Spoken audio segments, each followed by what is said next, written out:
Hey, what's up, everybody? So, a couple seconds has gone by from my Eastern Conference video.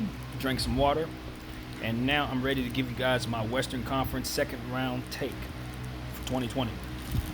So, it's the two LA teams who've been waiting for the past, say, 6 days, trying to figure out who they would be playing. Both of the other series went 7 games, and we have a winner in both of those games. So we know who the LAs are playing. The Clippers will be going up against the Denver Nuggets after they knocked off the Jazz in dramatic fashion. Unbelievable game 7, very low scoring, came down to the wire, a couple of blunders, a couple of missed plays, and here Denver is coming back from a 3-1 deficit. Congratulations to them. And the Lakers are going to be playing the Houston Rockets, who also squeezed out a Game 7 win in that exact same fashion, basically. Absolutely unbelievable game last night. And, yeah, it came down to one play in both of those series. Simply one play. And they were able to pull it out, so the Rockets played the Lakers. All right, now I'll start off with the Clippers and the Denver Nuggets. So this is what I have to say about the Clippers and the Denver Nuggets. I don't want to become a prisoner of the moment. And what I mean by that is, if Game 7 of that Denver-Utah series taught me anything, is whatever you're expecting to happen, probably just toss it away. Every basketball game has its own narrative, its own storylines, its own way of being called, its own hot hands, cold hands, rebounding leaders, things of that nature. Every game has its own thing. I don't care how talented you are. There are going to be certain games where you just don't shine as bright just because of circumstances, if nothing else. So, the game of basketball is nuanced. Every little thing affects every little other thing.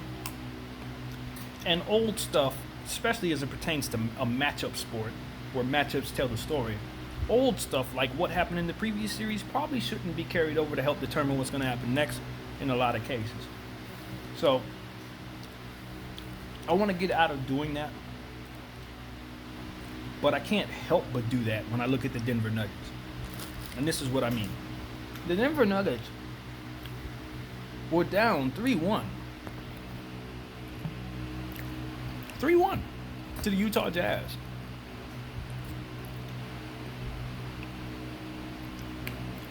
And what I saw out of the Nuggets was terrible everything. In several of those games, terrible everything. Terrible defense, terrible offense. But what they also had was a killer. And now, if you listen to me talk about basketball in some of my videos, I may have mentioned Jamal Murray. And Jamal Murray, in my mind, is one of the most lethal weapons in all of basketball. I've looked at him that way since he was drafted 3rd by the Denver Nuggets. I never, ever once looked at him and said, that guy is not going to be able to do what he did in this series. I just saw it in him. It's been there. It was there from the beginning. He's a true sniper, a true killer. He's not afraid of anything. And his shooting mechanics are,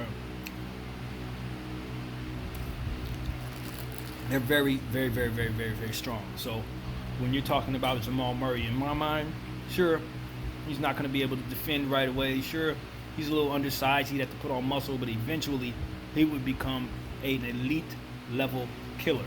I said that from the day he was drafted. And that's exactly what he is. That's exactly what he is. An elite level killer. And when you deal with him, you have to throw an entire offensive scheme at this guy. And Utah failed to do so. And that's why Utah lost the series. Yes, it came down to one play in Game 7, and no, Jamal was not playing well. But they could have knocked Jamal off 3 other times before it got to that point. And were not able to. He was averaging probably close to 50 points in the series, and it was because they had no answer.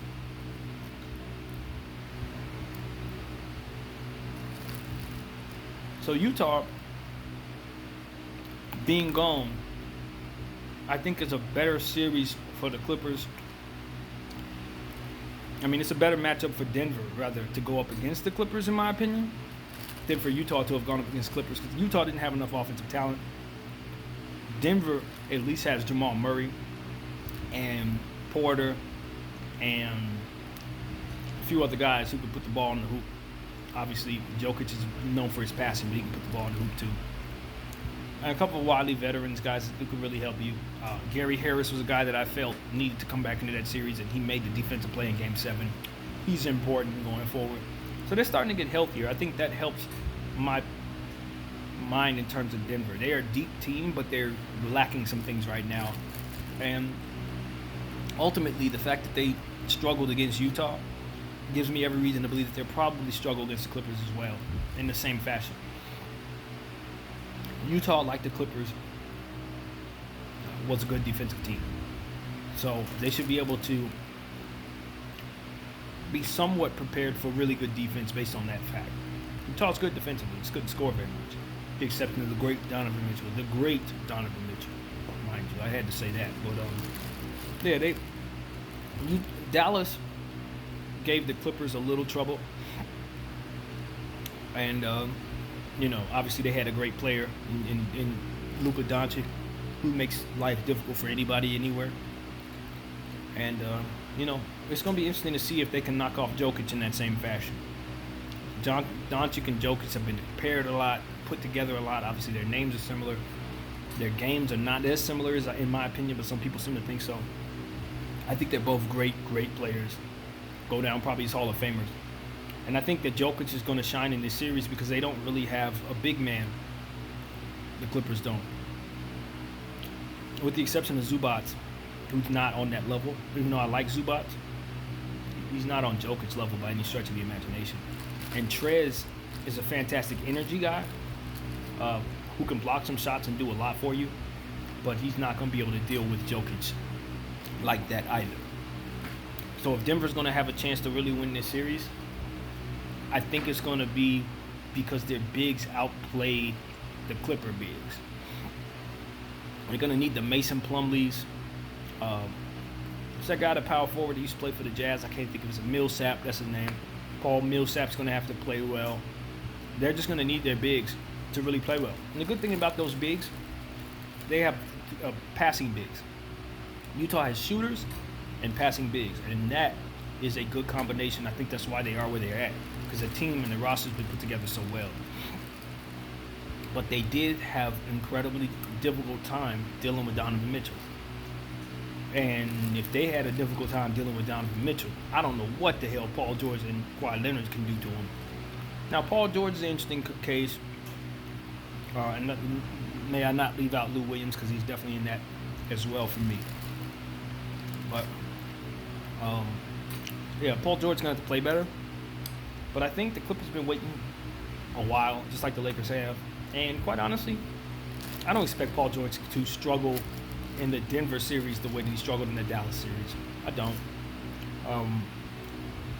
Eventually, Paul George is going to get it. He makes baskets in his sleep. Whatever his problem is either a slump, an injury issue, or just in his head, honestly. It's not in his mechanics. We know he's one of the best pure scorers in the world. He's one of the best defensive players in the world.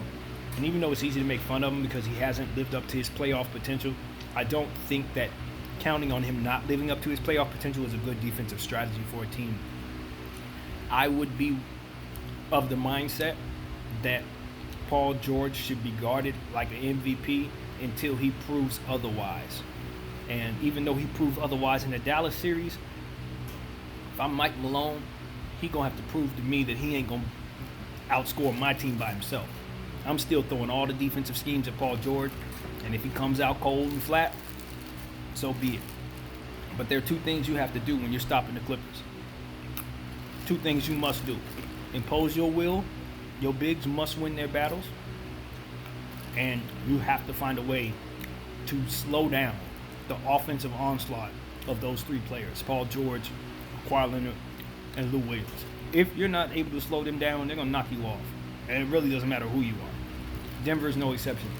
I think Denver poses a lot of problems because they do have a killer by the name of Jamal Murray, and we have seen him do extraordinary things already in these playoffs. But I think he's not going to be able to get off like Utah was letting him get off. Quinn Snyder was letting him just have isolation ball and all kinds of stuff during the meat of that season and that series. And to be honest with you, I don't expect the Clippers to have those type of issues. They're going to take the ball out of Jamal Murray's hand. They're going to force somebody else to beat him. They're going to put Kawhi on him. They're going to do whatever they have to do to ensure that he's not dropping 55 and 60 and all that crap on them. And, great players are still going to get theirs. I expect him to have some games like that, but I expect him to struggle a lot more in this series than he did in the last. And two, Denver's coming off a long series. The Clippers are coming off a long wait. So what you have here is the Clippers who are probably trying to get their muscles right, trying to get their rhythm right, and then tired legs over there in Denver. So I expect game one to start off slow, to be honest with you today. Denver could get off to a quick start and then fizzle out. I can see blown leads in this series a lot because Clippers have had players not shooting well, not really playing up to their potential, haven't had the chemistry all year long, that kind of thing. And Denver, like I said, coming off extreme highs, but still didn't play well enough to make that series anything less than a 7-game series. Fighting with their backs against the wall for 4 games straight, 3 games straight, that will wear you down physically and mentally. And to have to go up against a better team, a much better team, I just don't like this for Denver. I don't think the matchups really work out for Denver that much. I think this is a series where Kawhi could average 30 plus. Who are they throwing at him? Who are they throwing at the man? And I just don't know. So, for me, after 11 minutes of talking, I got Denver losing this series in 5. I give Denver a game, dude. I give them the game, maybe today's game. What about it? I just think they're tired and they don't have the talent to match up with what the Clippers are going to put on the floor when their 4 beasts are together. Trez, Lou, Paul, and Kawhi.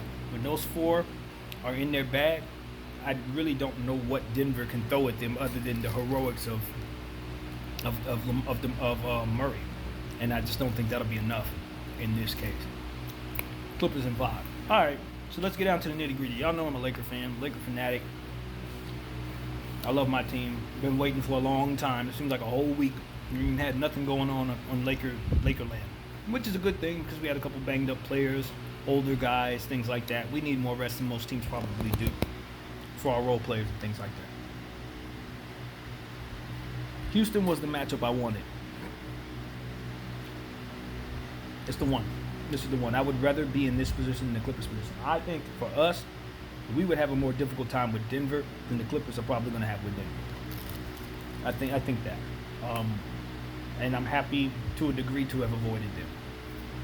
I still think we would have beat Denver, but I'm happy we avoided them. OKC would have been nice, but we don't have the size advantage over OKC like we have over Houston. OKC provided problems for us in areas where we needed not have problems. They have a 3-headed monster at guard. Our guard plays our weakest position. They have defensive bigs like Adams, Noel, Dort.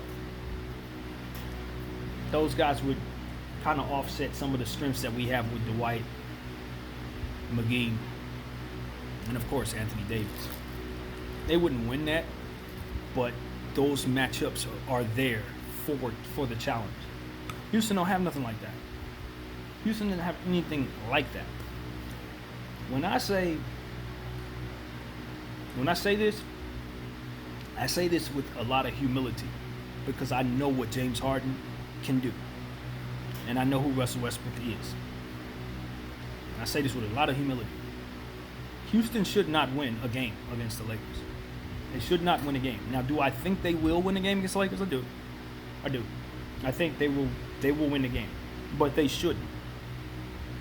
And the reason why I say they shouldn't is because they don't have a single solitary soul that they can even halfway match up with Anthony Davis. It's one of the most massive, lopsided mismatches in all of the sport. Is Anthony Davis versus the 2020 Houston Rockets. It's one of the biggest. You can go up and down the league. match teams up, team for team, find out where the biggest mismatch is. This is one of the biggest mismatches in the entire league. I guarantee it. It's one of the biggest in the league. And I think it's one of those things where, depending on how the series shapes up, I think we can get away with resting our bigs a little more than we probably would normally in a second round series. That's how much of a size differential we have over them. It just doesn't make any sense why they constructed their roster this way, in my opinion. It just doesn't. I love basketball, and I love new innovative ways of creating teams and things like that. I'm very interested in how to attack certain things, stuff like that. But I just think small ball is over. I think as soon as KD signed with the Nets, small ball ended. Because what you have is guys like Anthony Davis who are out there, and Joel Embiid. Then you got youngsters coming along like Jaren Jackson, Ayton, Williamson. There's so many different names. Karl Anthony Towns. Small ball ain't what it was, man. You don't get to put 6'5" guys all over the roster, all over the floor, and shoot threes to death and think you're going to beat teams in this era. The bigs are just better than what they were when Golden State was assembled, and that's what people need to understand about small ball. Small ball worked so well because the bigs were not there to create problems. In other words, if you're going to beat small ball and you're going to have tall players, they have to be able to stretch the floor. Well, now everybody has bigs to stretch the floor. So all your small ball players are doing is being little rebounders down there for our big guys to jump over and head down the other side. So that's exactly what I expect to happen. A guy like Dwight Howard is going to have a huge series rebounding the ball. It's going to be ugly out there because what's going to happen is they're going to have to play Covington at center. PJ Tucker's going to have to play center at all times. That dude is so overworked everywhere he goes. It's absolutely, utterly ridiculous how he finds himself in these situations where he's being asked to do too much yet again. But that's exactly what's going on with this guy. He's one of the toughest, undersized fours in the league. But he's being asked to play the 5 against real 5s. And I just don't know how you have any success like that. The only way you have success that way is if your team is shooting crazy. And one of the residents here at my job reminded me that they have already had a game where they shot over 53s.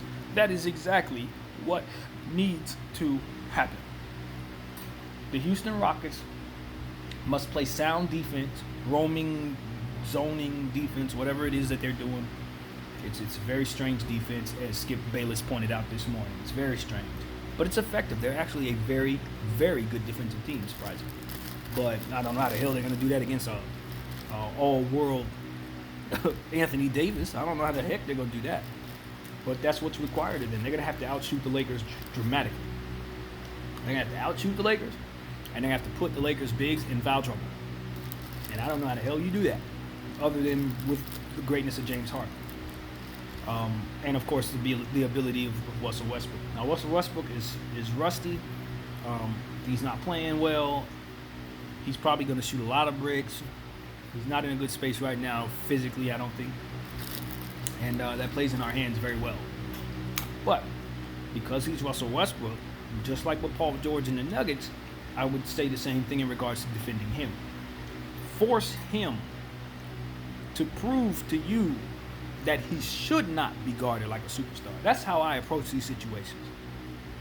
When I go up against a struggling superstar, I'm not going to let it be the day that he breaks back out, gets his confidence. I'm throwing all of the defense I would throw at him if he was averaging a triple-double with 30 points. That's the defense I'm throwing at Russell Westbrook. I'm going to have him in a pinball machine, so if he feels like he's struggling, he's going to be struggling and picking himself up off the floor every time he gets a chance. That man is going to be screaming and getting technicals if I'm the coach, because I'm not letting him move. That's how I feel about Russell Westbrook. Because James Harden, you can't do nothing to be completely honest. It's very, very well known that he and Lou Williams draw fouls better than any other souls in this league. They know how to create contact out of nothing. And if you try to play over aggressive at all, it's a whistle. James Harden can very well get to the line 30, 40 times a game, and it won't even make me blink because that's what he does. Good thing is, we have a guy that does that too by the name of Anthony Davis. He thinks that way as well. So that offsets it being to be 7 feet. So at this point, it's like, expect this to be longer games because we have foul drawing players on the floor. So I know that sounds strange, but it's true. Quarters are just going to be a little longer in this series because between James Harden and Anthony Davis, you're going to see a lot of free throws. So understand that. I don't expect a lot of rhythm, teams to stay in rhythm for too long. It's too many free throws. LeBron James is going to eat and eat good. And I think it's going to ultimately be him acting up, being the king, that sends Houston home. If LeBron is having a bad series, this becomes a dangerous situation. But I don't see that happening. It's playoff time. LeBron James, and you can pencil him in for big numbers every night because that's who he is. And so it's just like anything else, redundancy speaking. If James Harden's struggling, the Rockets have no chance. It's obvious. But at the same time, I do believe that that's one of the only things that can harm us in this series. Kyle Kuzma is the guy I'm looking at in this series. He has historically played some of his best basketball against the Houston Rockets. I don't know why that is, but I hope it continues. And guys like Danny Green, KCP has been in a zone. After struggling so very, very poorly to start the series, he ended the series extremely hot. So I hope that he can carry that on. Danny Green has struggled some, but I hope that he's able to overcome his struggles after this nice long wait. He should be healthy. Rondo should be back soon. I don't know if he's back tonight or not, but it will be good for him to come back in a series like this and get his wings under him. Yeah, like I said, it's just about the bigs. At the end of the day, we should out-rebound them by a whole lot. Anthony Davis should average a lot of points and a lot of rebounds in this series, you guys. He really should. I don't have a whole lot of excuses to hand him if he doesn't go off in this series. This is not Portland. Portland provided some bigs. Whiteside and Nurkic are a headache for any bigs, anywhere. And he still managed to make them look crazy out there and make them look like they were easy money. So I'd imagine he's going to make whoever Houston decides to throw, even if they go to the back of their bench and go with Tyson Chandler, he's going to make the man look crazy, whoever it is. Daniel House is somebody you got to deal with. Ben McLemore is somebody you got to keep an eye on. Eric Gordon is the type of player, if he goes off, he can make things very difficult for us. Him going off scares me some because I've seen him do it. And I know if James Harden's going off, he's getting open looks. So what we don't want is to forget about Eric Gordon. Yeah, that's what I got, man. I say Houston is going to lose this series in 5. I think the Lakers are going to give up a game just because Houston's probably going to outshoot them crazy. We are not a shooting team, even though we've been able to make shots here and there. We're the worst shooting team remaining in the bubble, going up against by far the most volume shooting 3-point team, maybe ever. So when you're thinking about that, when you're considering that, you probably give Houston a game just because they're going to have a game where they just run it up. They're going to shoot crazy. You're going to have like 2 guys going for 5+ threes, and that's going to be difficult for us to match. Maybe see a game where Anthony Davis has to get some foul trouble or something like that. But at the end of the day, because we're so large and because they're so small, this really should be an easy series for the Lakers. And I got Lakers in 5, man. It is what it is. So to recap, I got Clippers in 5 and Lakers in 5. I just think these are bad matchups for both of the teams that are not from LA. I really do. A terrible matchup for the Houston Rockets, and ultimately a bad matchup, I think, for the Denver Nuggets. So I'm open to being wrong. When you're talking about the type of talent that both of these teams provide to LA teams, I mean, both of the talent levels that are coming up against these LA teams, they got some real killers on both sides.